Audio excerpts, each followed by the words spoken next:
Okay, now this may not pertain to all of DOT employees. It's geared more toward contractor qualifications to get the bid for roadside, but um, it'll be interesting, I think, for you DOT guys to see what contractors have to go through in order to to bid these jobs. It's not an easy ordeal.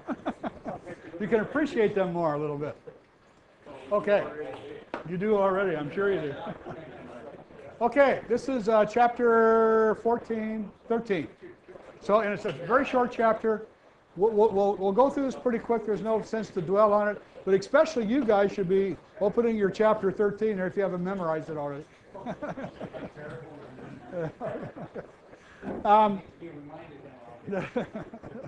Yeah, just be quiet and don't say anything. Okay, here.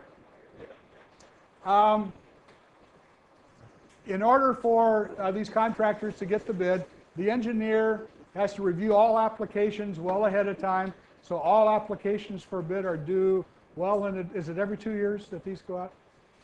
Anybody know? Bids? Every 2? Anybody know how often bids go out? Every 2, I think, yeah. At the time of the bid submission, licenses and certifications have to be valid. That means your contractor's license, any certifications that we'll go through have to be valid and remain valid during the entire period of the contract, and so forth.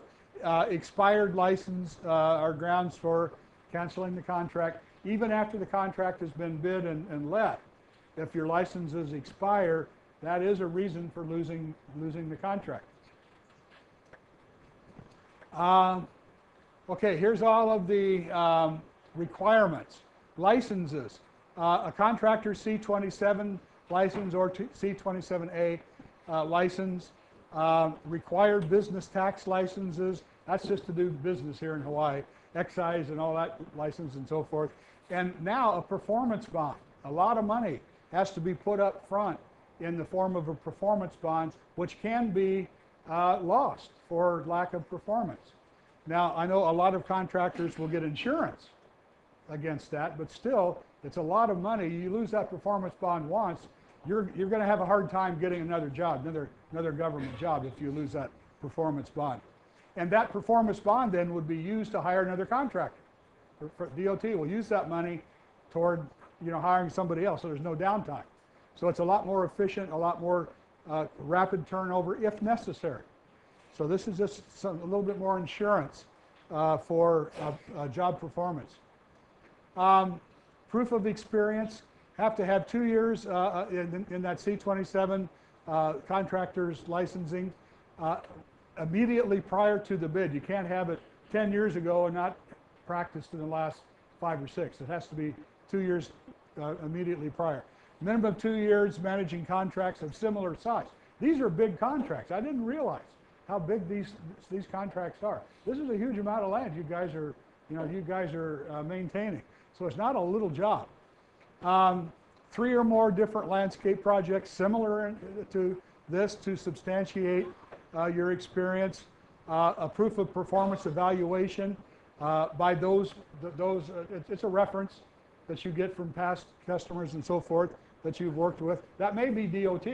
If you had prior DOT jobs, then you just may use that as your reference. Okay. Identifying who you've worked for or with or currently working with if it's a partnership, the contact number and so forth and so on, description of the contracts performed. If you're required to do tree trimming, for example, you need to have experienced people for that.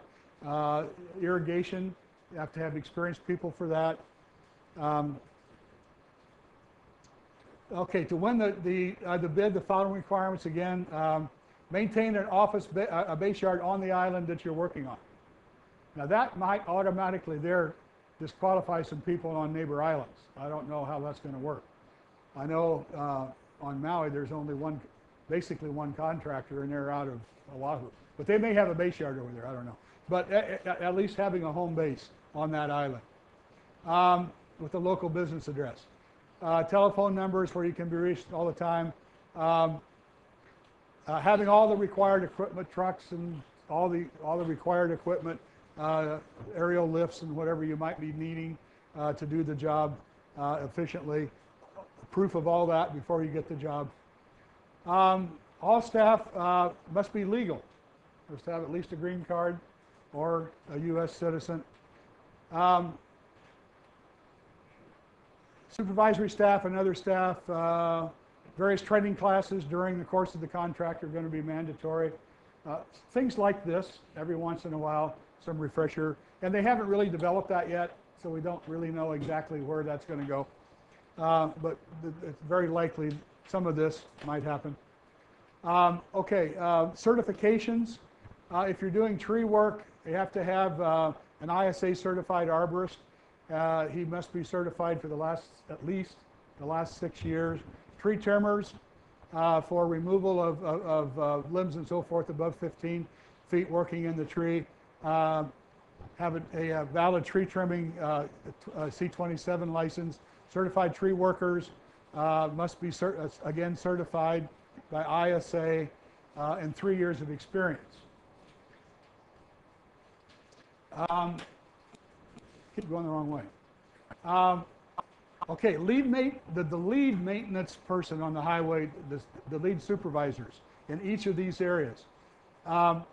The lead person for mowing, over the general mowing crew and so forth, must be certified with the CLT maintenance. It could be, some of these CLTs are certified in several different maintenance areas, but at least certified in the mowing area. There's also a pruning area as well and so forth. But I think the mowing area is more desired. 1 year experience of supervisory work. Must be, this is important, must be able to understand and speak English to the English-speaking people. For the head person to be, you need to be able to communicate with whoever it might be, at least on a level where everybody understands each other. Let's see, on time at all, supervising staff meetings and so forth. Lead irrigation person has to have the CLT in irrigation. When there's irrigation work being done, it must be on site during the periods where irrigation work is being done. That doesn't mean all the time. The mowing supervisor, yeah, that's an ongoing thing. Irrigation, it could be the same person. One person hold both things. 2 years experience again, on site, the work is being performed. If they're found to be not on site when they're required to be there more than 3 times, that's reason for loss of contract. Sprinkler technicians have to be experienced under the supervision of the certified supervisor on site during that time. If you're out there, say, repairing valves or sprinkler heads or whatever, they have to be under direct supervision and they have to have experience. And here again, the state reserves the right to disqualify anybody who doesn't meet any of these qualifications. Vehicle requirements. This is something that's coming up more and more. Should have, of course, proper registration, safety requirements, all that kind of stuff. Obtain insurance, of course, that's just common practice. Good condition and appearance. Should have the contractor's name and company and logo on the door panel displayed. You're going to really start paying attention to that, to identify yourselves as, you know, being a contracted person doing work along the roadside. And most people do that already just to advertise your company.